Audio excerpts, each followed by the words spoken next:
All right, we're ready for section 3, again, test number 2 from the SAT. This is the official SAT test. This is problem number 4, where you have 9a to the 4th plus 12a squared b squared plus 4b to the 4th. Which of the following is equivalent to the expression shown above? So it looks like you would have to expand all of these answers, but I'm looking at just this part right here, 9a to the 4th, and I'm looking at the first term in each of these binomials, and I'm going to do a quick square here.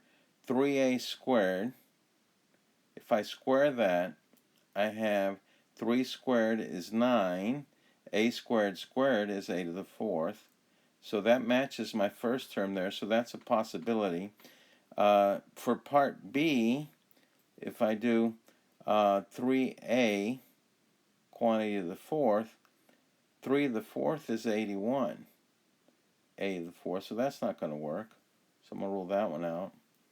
And then if I take a look at part C, that's going to be 9a squared, quantity squared.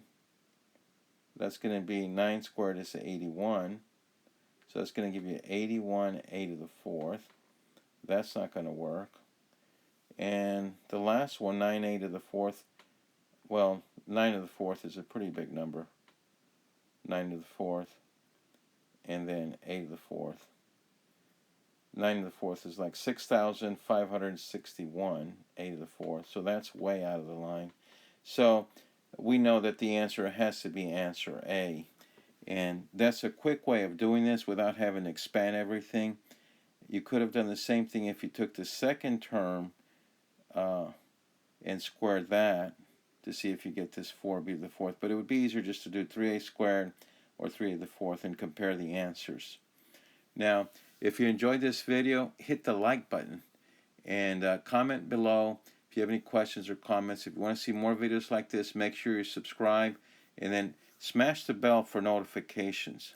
Thank you very much for listening.